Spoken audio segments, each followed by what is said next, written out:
Well, hello again. Once again, it is the Midnight Skeptic.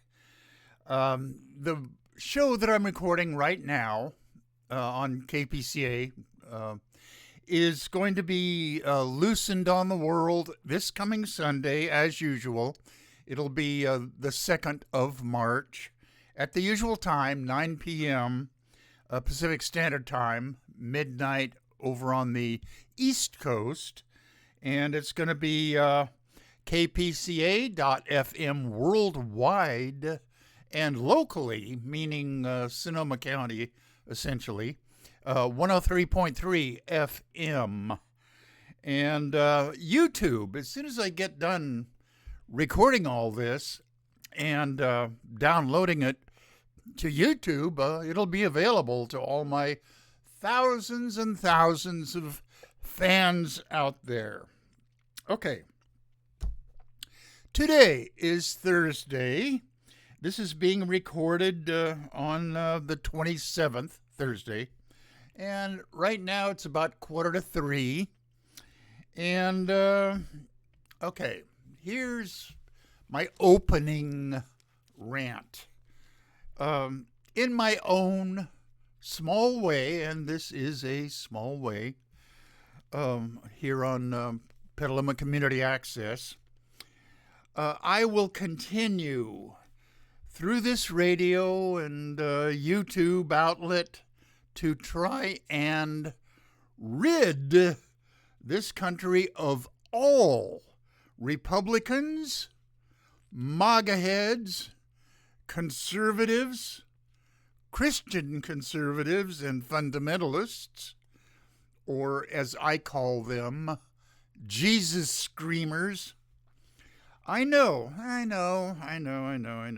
Name calling is childish and immature, but the right-wing hate mongers, the mean and cruel Republicans, do it and are somewhat effective in attaching pejoratives to the Democratic brand, like woke. For instance, I'm woke.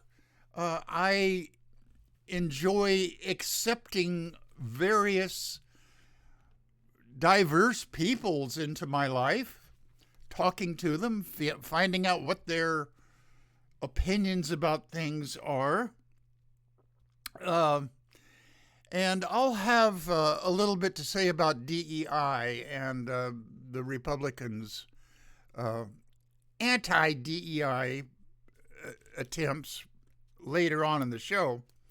And like I say, name-calling is, I know it's childish, and I know it's, but it could be productive because the term woke, the terms weaponizing, the GOP, the hateful, cruel, mean GOP has many think tanks, right-wing think tanks, such as the Heritage Foundation, the Federalist Society, the Hoover Institution down near Stanford, and this turd, Christopher Rufo, who has a lot to do with popularizing in right-wing hateful circles the term woke and DEI and CRT. Anytime you want to study about Black history, and this is the last 2 days of Black History Month, they call it CRT. And these think tanks and Christopher Rufo, the turd, feed talking points to otherwise too dumb and unimaginative GOP politicians to use. That unimaginative and dumb refers to practically all Republicans. I, the Midnight Skeptic, will always, from now on, I've been doing it haphazardly up to this point, but from now on, I will always include the terms hateful, mean, and cruel. Every time I mention Republicans or the GOP or MAGA heads or any of those vermin that infest our country. Okay, that's my opening rant, and here's my play in music.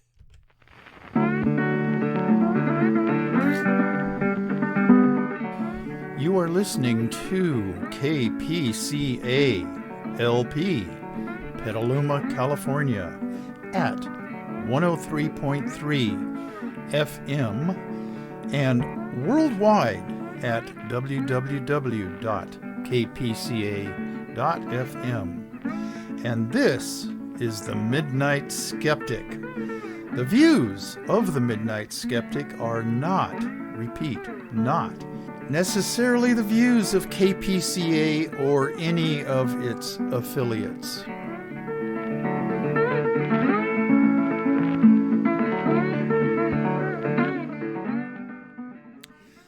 Later on tonight, about 5 o'clock, I'm going to go down to the old Adobe School District office. They're going to have a meeting down there of the school district and the superintendent meeting. And one of the items on the agenda for this meeting is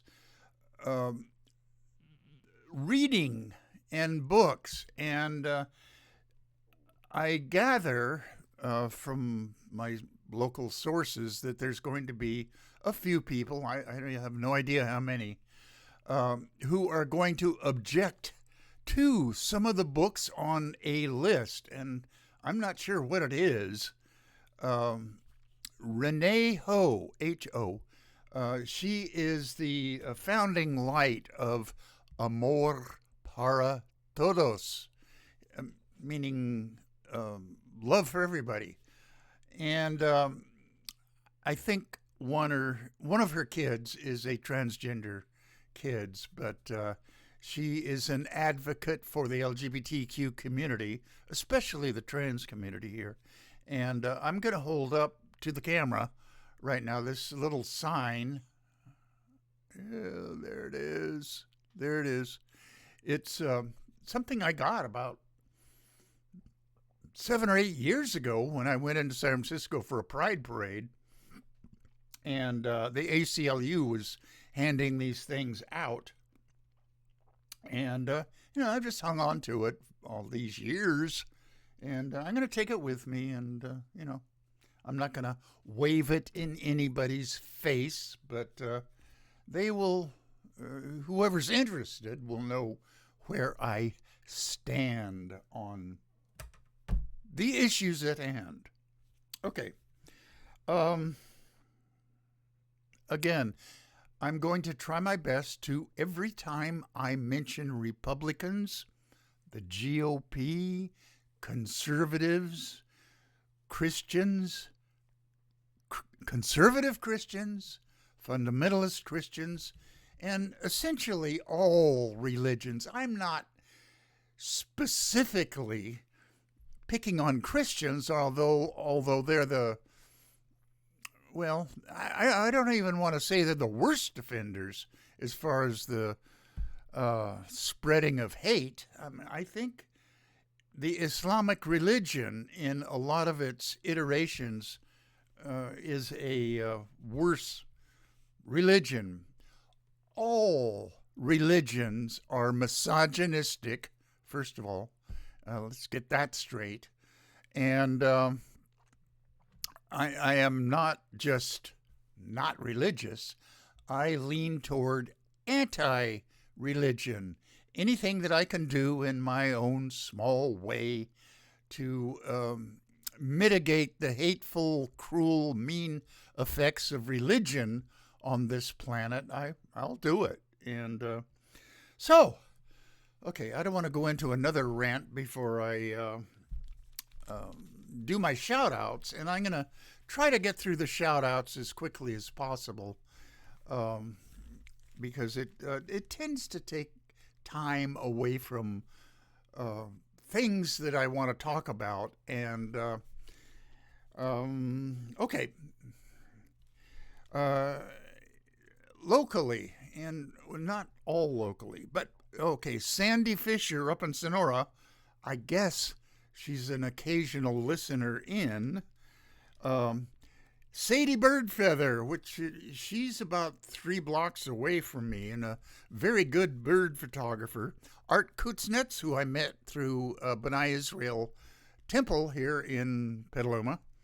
And Tim Conrad, who has his own newsletter now. And I urge all my listeners out there to go to his Tim Conrad's newsletter and subscribe to it if you're interested in his opinions about things. It's not all political, although he does lapse into politics now and then.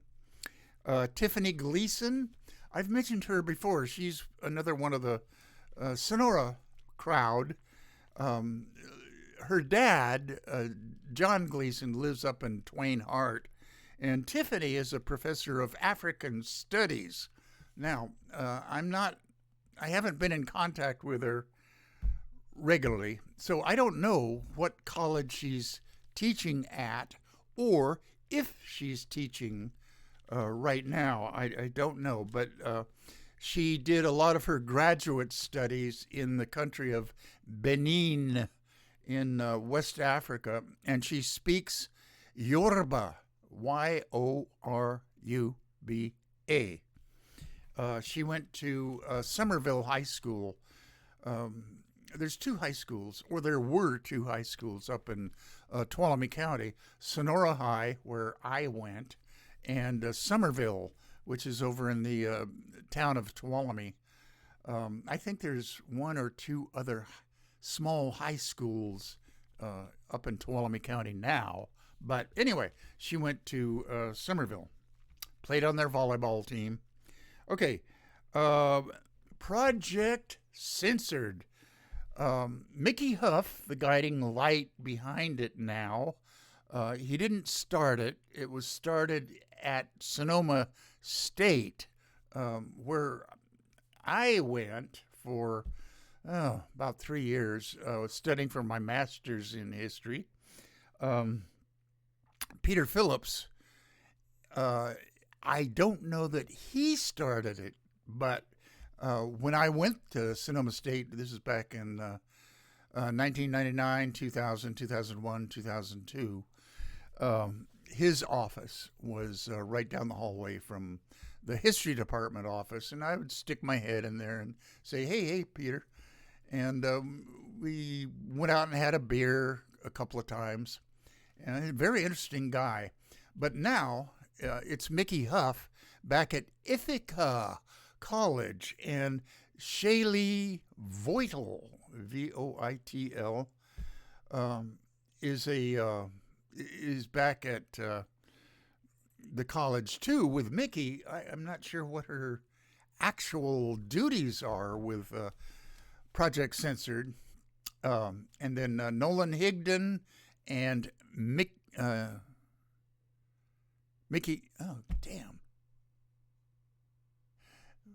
Nolan Higdon and Andy Lee Roth. Geez. Semi-brain freeze.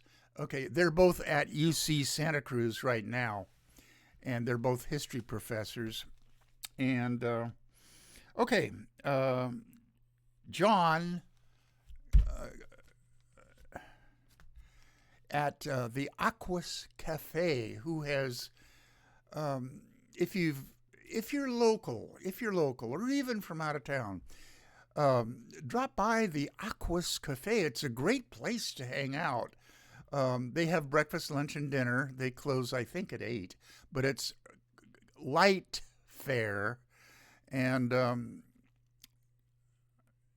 and John hosts a number of organizations and ethnic dinners and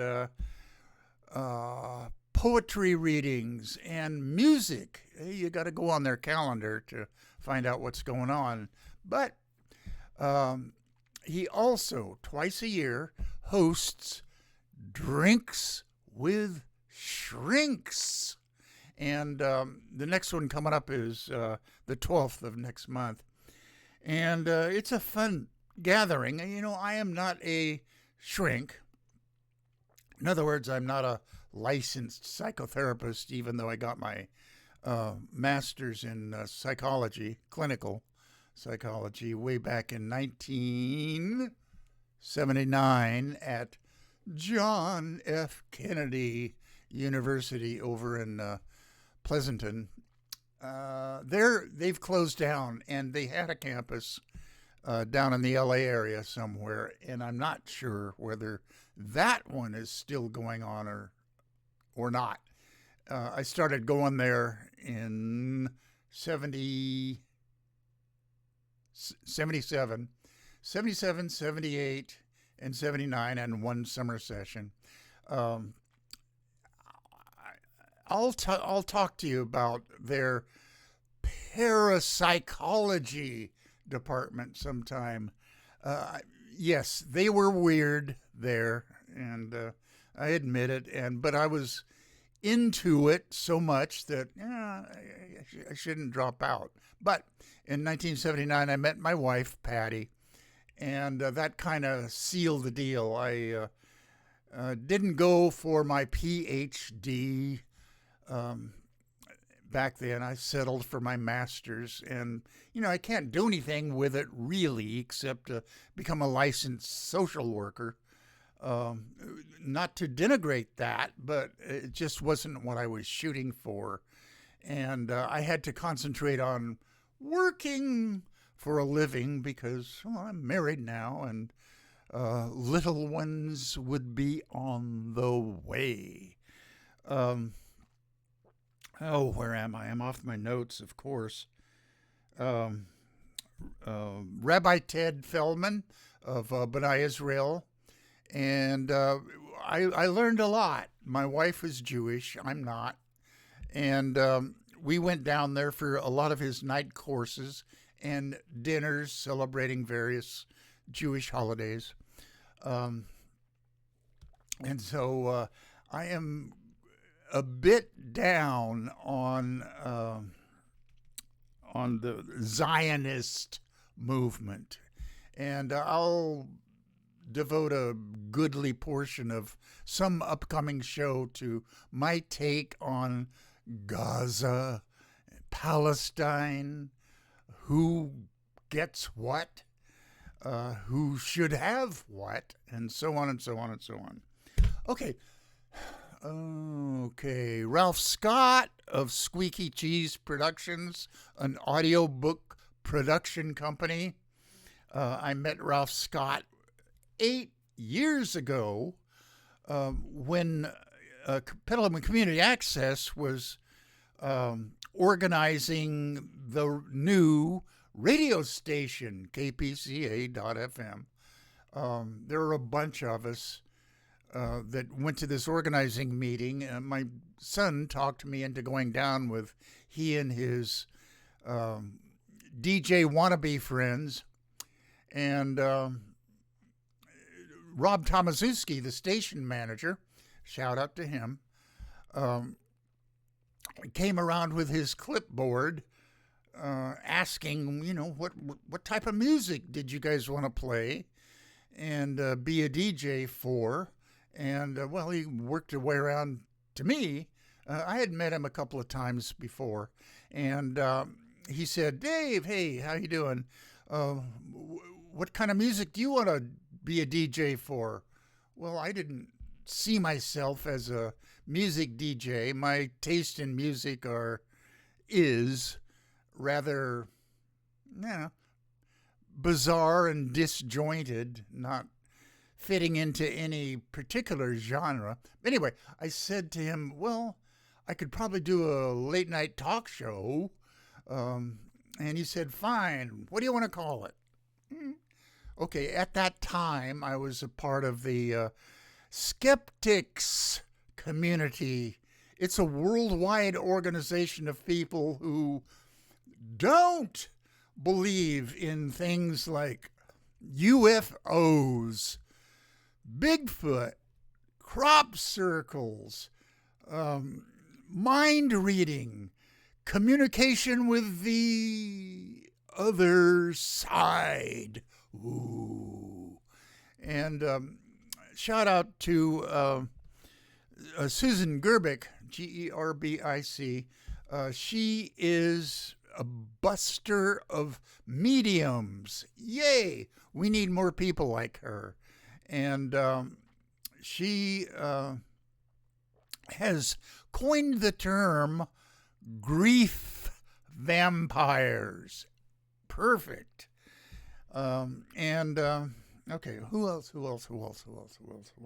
Oh, Tom Gaffey down at the Phoenix Theater here in Petaluma, who is kind of the godfather of the alternative teen set there at the Phoenix Theater. And they play music. You got to go on their website to find out what kind of music is up for this weekend or any weekend coming up.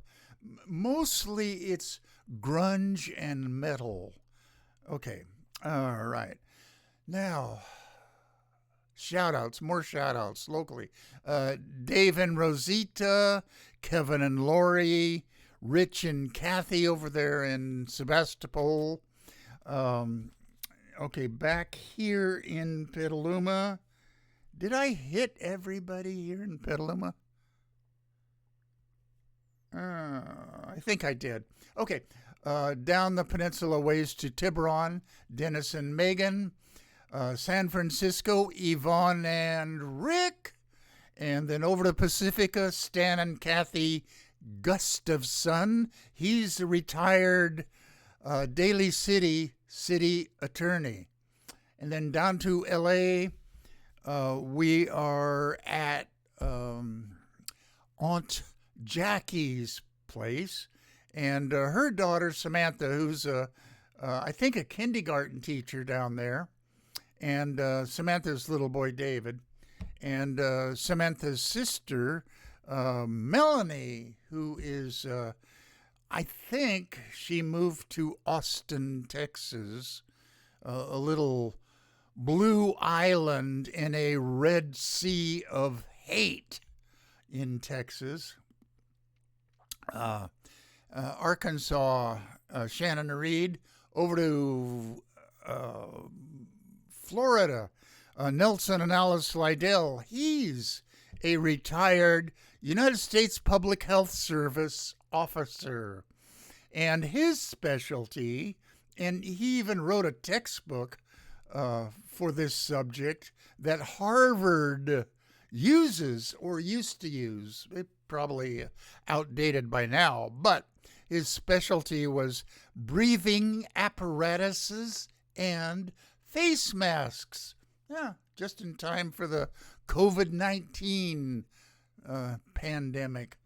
And then over on the east coast of Florida, Amelia Beamer. She is an editor, novelist, mentor to some budding novelists, of which I am one. And she's a spokesperson for Locus magazine. They are a magazine that reviews books in the three genres of horror, fantasy, and science fiction. Go to YouTube and put her name in, Amelia Beamer, Locus, and you can find out what they're reviewing for this month. Dr. David Rubin, the world's finest pulmonary physician.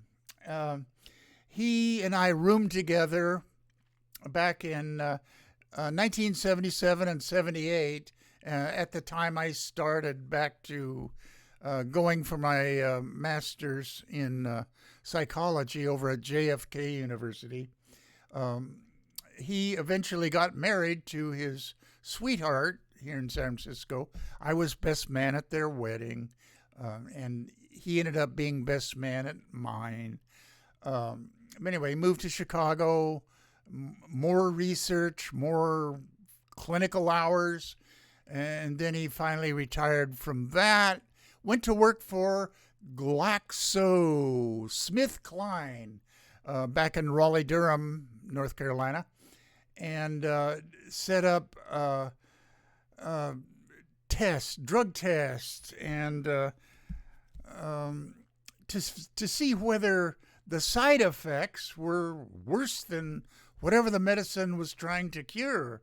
And believe me, all drugs, all medicines have some sort of side effects. And then he retired from them, and then is now pursuing his artistic retirement. It's not a job, but he's selling his paintings at various shows. Go to davidrubinpaintings.com. And then up to Long Island, Geraldine Goldfinger, my late wife's best friend. Okay, all the way back to the West Coast, up to Sonora, Robert Finnegan, Bob and Sandy Fisher, and their two progeny, Brad and Martha. And then, Darrell Larson, Judy May, Kathy Francis, and Lynn Quayle, who splits her time between Manhattan and Sonora. My, what a contrast in lifestyles. Wow. And then I've mentioned before, all the way up 108 to Twain Hart, to John Gleason and his two daughters, who they don't live there with him. I'm not sure where Jennifer is now, but she's an officer for Wells Fargo. And Tiffany, the African Studies professor. Okay. And now, all the way down to Mexico City, Rosamalia Lopez Negrete, who, I might add, is not a big fan, last I heard, of the newly elected president of Mexico, Claudia Sheinbaum. I like her. She's as much lefty as Bernie Sanders and AOC. I like her. Rosamalia calls her a communist, or I'm going back a couple of months when Rosamalia contacted me via Facebook and said she's a communist. I'm not sure that she still believes that. I hope not. Claudia Sheinbaum is not a communist, but she stands up to the orange sociopathic bloat bag. Oh, okay. There's playing music, my opening rant, and my shout outs. Now to the meat of the program. There's a lot of bad news on this show, and I really, really hate to be a Debbie Downer, but that's the country we're living in right now. Sip. This is orange juice.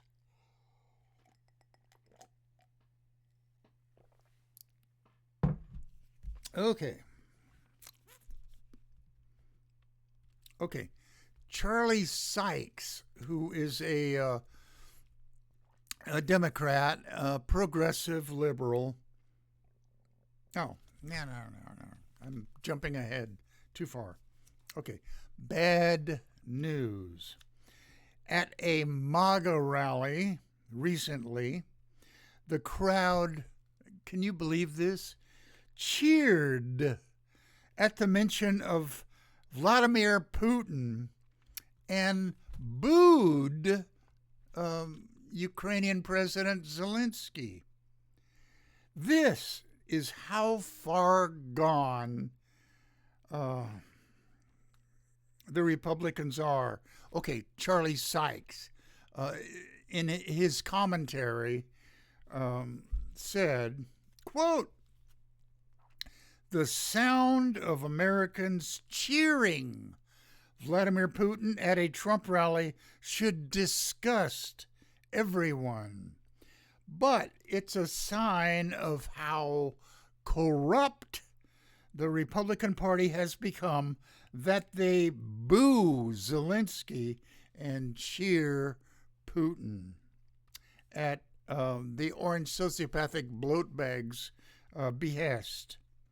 And this rally was a little bit before the election of 2024, and it took place in Savannah, Georgia. And you know those MAGA heads wearing their red caps and their American flag windbreakers, and they cheered Putin. And this rally was in September of 2024. And since then, Trump has or is attempting to extort Ukraine via Zelensky by demanding that they give us some of their rare earth metals to, offset the amount of money that we're spending in Ukraine, giving them weapons and whatnot. Although I'm afraid that their weapons that we're sending may be cut off. And Zelensky is supposed to come to this country in the next few days to meet with Trump, the orange sociopathic bloat bag. Okay. Hypocrisy unleashed. Just moments after voting to cut $2 trillion of services from Medicare and Medicaid, House of Representatives Republicans closed their session by, are you ready for this? Praying. Oh, God.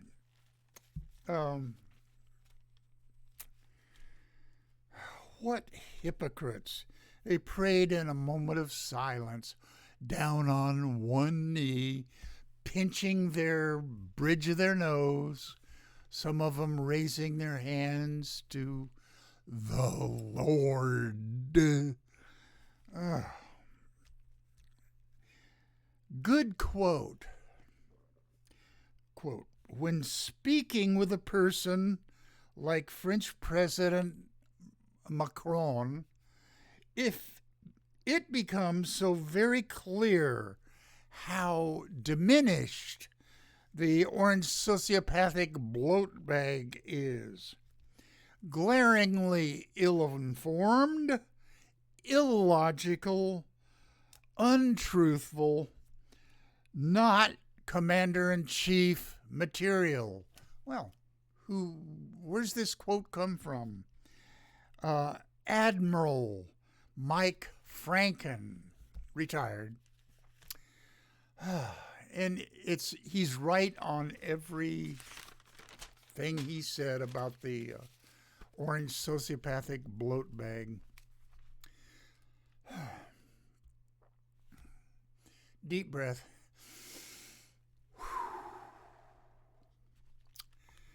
Bad news.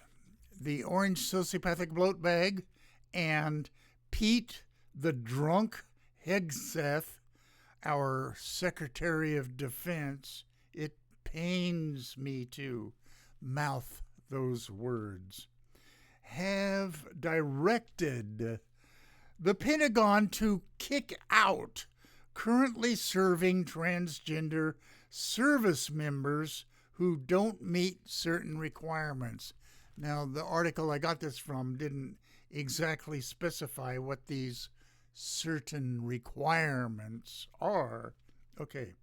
Quote, service members who have a current diagnosis or history of or exhibit symptoms consistent with gender dysphoria will be processed for separation from military service.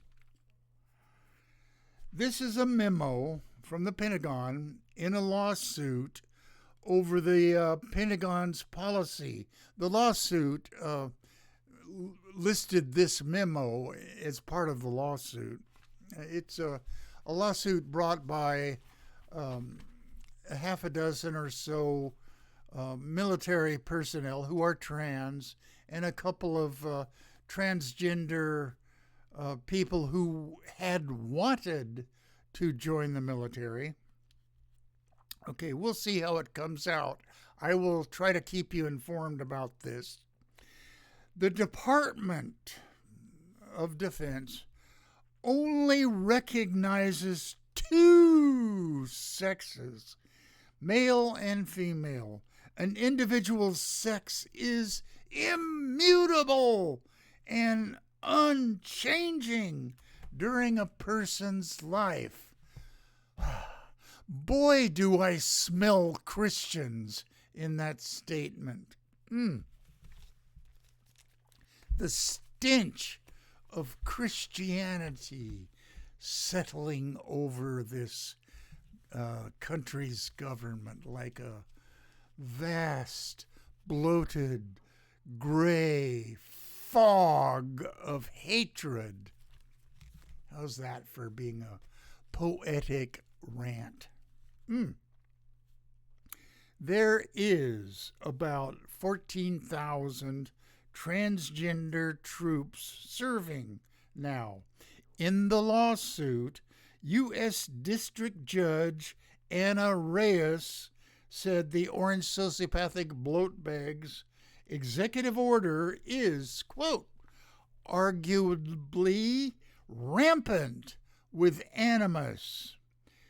Air Force Master Sergeant Logan Ireland, who has served openly as transgender for about a decade, resisted the Department of Defense argument that trans service members are not compatible with the military standards or national security interests.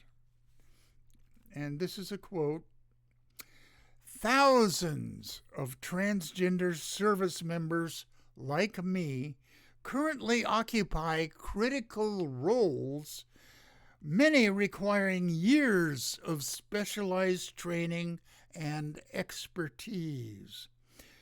Removing us would create significant operational gaps that could take over a decade to fill, undermining the readiness of the armed forces. And this is a quote from Master Sergeant Logan Ireland.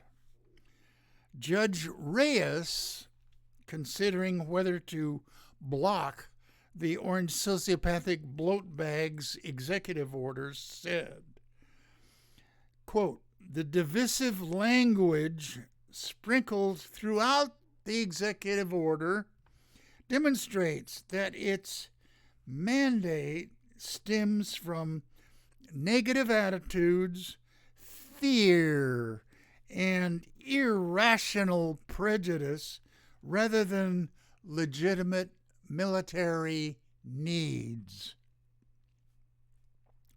The quote goes on, how does this policy of ending so-called invented pronouns use in the military relate to the purpose of military preparedness and unit cohesion? Question mark. Reyes asked Department of Justice Attorney Jason Lynch, quote, this is a question Judge Reyes, asked Jason Lynch, the orange sociopathic bloatbag's attorney. I don't have an answer to give. I'm sorry. I imagine he didn't look very sorry. Okay, now, here are two articles from the Sunday Chronicle of last week that I underlined parts of that I'm going to read to you. This first one, openly gay imam is shot and killed in South Africa.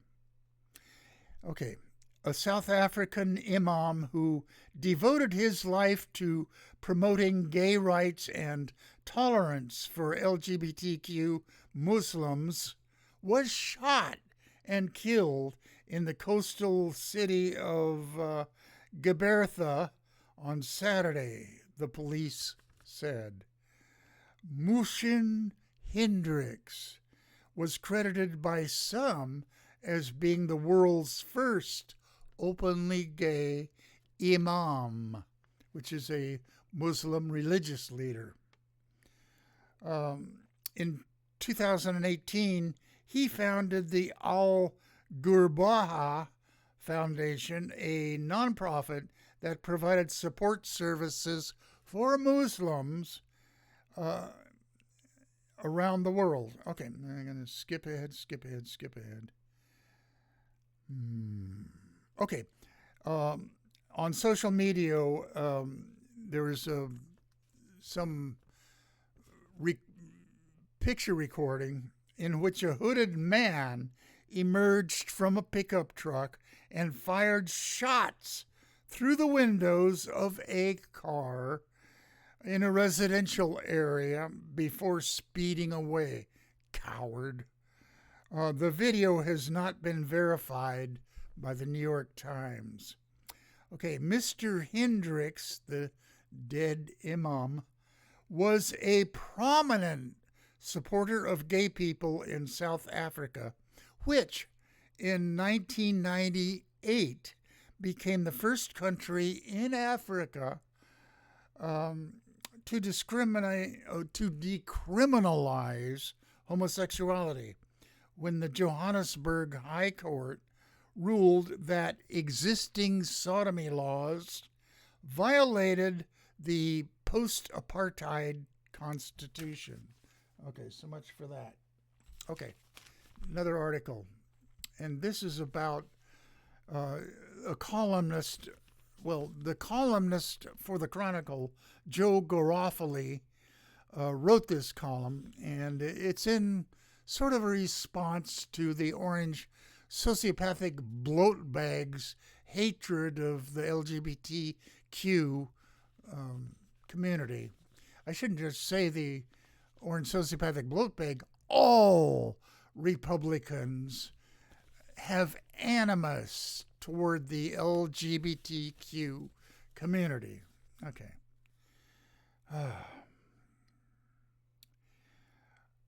Okay, hatred of an entire group of our citizens is featured in this executive order. Okay, I underlined things here. Okay, taken together, the executive orders display a breathtaking level of animosity from an American president toward an entire group of American citizens. A relatively small group, but a group nonetheless. Okay, but a hero is emerging who is forcefully pushing back against the orange sociopathic bloat bag's hate. And believe me, it is hate. And all Republicans have this hate toward the LGBT community. And most Christians have this hateful, mean, cruel attitude toward the LGBTQ community. I don't want to hear that Christians are all about love. No, they're not. They're just dicks. Okay, and then this hero would be Judge Anna Reyes, Reyes, the 51-year-old Uruguay-born, Kentucky-raised, Harvard Law School graduate who was appointed to the bench in 2023 by former President Joe Biden. The flimsy legal arguments of Department of Justice lawyers who Trump and Defense Secretary Pete Hegseth trotted out to defend the indefensible. His ban on transgender people in the military. Time check. Oh boy, I better get going. This executive order, she says, is premised on an assertion that's not biologically correct. Trump's executive order asserting that there are only two sexes overlooked the reality of intersex people. Again, there are not many, but there are some, a group of citizens of this country, like you and me. Reyes asked the attorneys for the bloat bag, you understand, and they probably don't, that not everyone has an XX or an XY chromosome, right? Replied the Trump attorney. Honestly, no, I don't.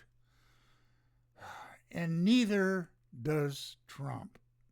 All he knows is that his presidential campaign was bolstered by the fear sowed by the $215 million anti-transgender ads his campaign produced. That is $134 per trans person in anti-trans ads spending. Okay. Trump's carpet bomb of hate. That's a good phrase.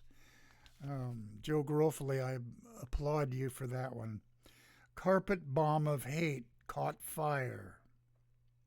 This year, 544 anti-transgender bills introduced by the hateful, mean, cruel Republicans have been introduced all over this country. His transgender-related executive orders are full of unsubstantiated invective aimed at 1%, less than 1% of our fellow Americans. Let's see. What have I underlined? Judge Reyes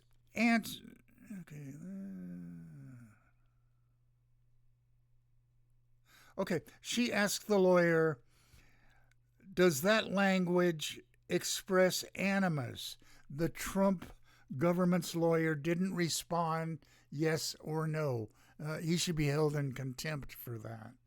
Reyes answered on behalf of Trump. We are dealing with unadulterated animus. Reyes then offered a challenge to the military and its pronoun police. Quote from Judge Reyes, "You have 10 days to find me a person, specifically a non-commissioned officer," she said, "who agrees with Trump's pronoun position, and they will have to get on the stand to discuss their position. If you want to get me an officer of the U.S. military who is willing to get on the stand and say that because of pronoun usage, the U.S. military is less prepared," Reyes said. "I will be the first to buy you a box of cigars." And then this column by Joe Garofoli goes on to talk about retired U.S. District Court Judge Vaughn Walker. Now, he's the one that heard the trial to overturn Proposition 8 way back.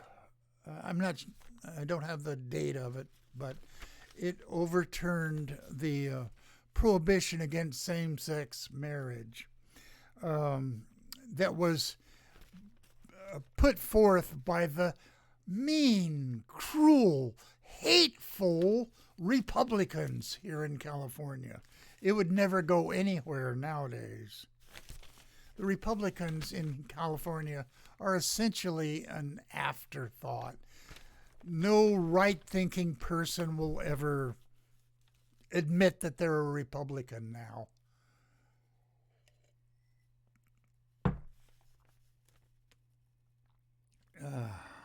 Okay, enough of that. Where am I? Am I speaking metaphorically or literally? Okay. Bad news.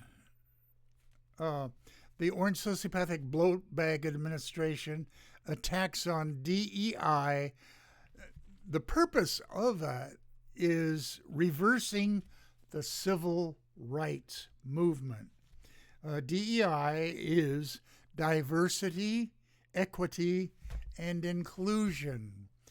The racist Republicans don't want blacks, immigrants, LGBTQ people, or anybody that's not just like them to be included in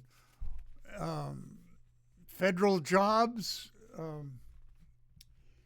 the private sector jobs, if they can put a stop to it. Equity, that is a term that is fraught with Republican hate.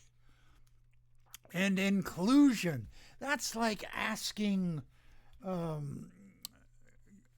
in the civil rights times, Governor Orville Faubus of Arkansas to include some blacks in your administration. Not going to happen. Republicans are racists, and they're being led by the biggest racist of all, going all the way back to the time when he had a hand in his father's real estate empire, where they refused to rent to black families. And I'm talking about the Orange Sociopathic Bloat Bag. Bad news executive order. All right.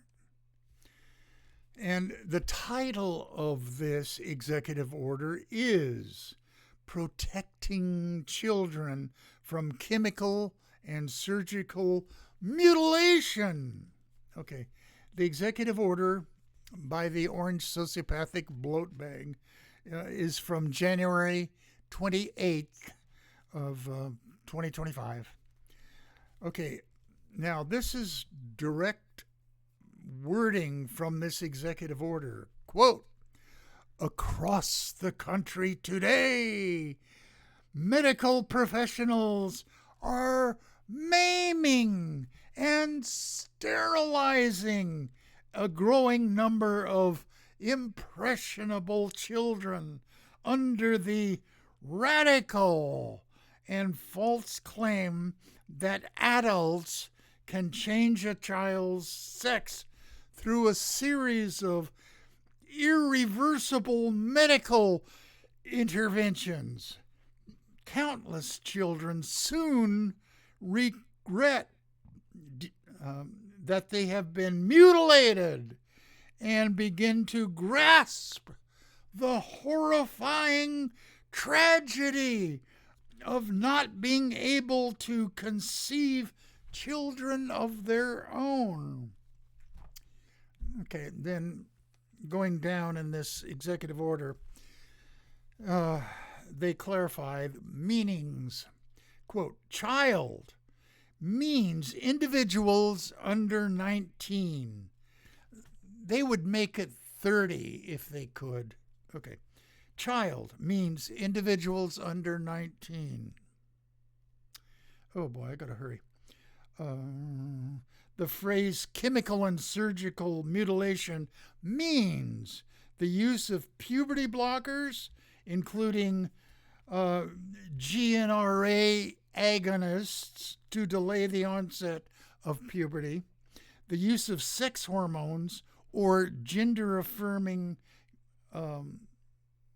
care to transform an individual's physical appearance to align with an identity that differs from sex at birth. Okay, I gotta hurry. Horrible news. Dan Bongino, a former Secret Service agent turned far-right podcaster, was appointed by the Orange Sociopathic Bloat Bag as Deputy Director under Kash Patel of the FBI. He said on social media, quote, the irony about this for the scumbag commie libs is that the cold civil war they're pushing for will end really badly for them.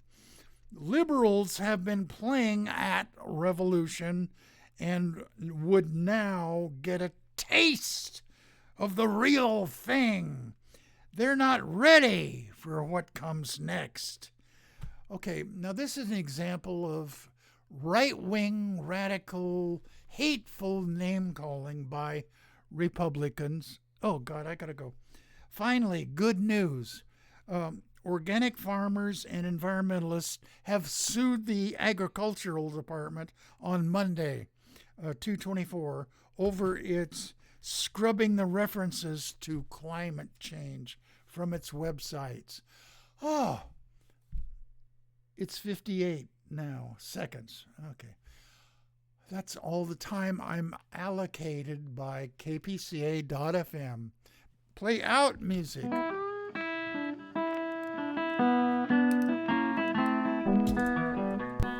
You have been listening to The Midnight Skeptic on KPCA LP, Petaluma, California. And we're at 103.3 on the FM dial and worldwide at www.kpca.fm. Support community radio at patreon.com/Petaluma Community Access. And remember, think critically, think logically, but live joyously, and most importantly, pet your cats.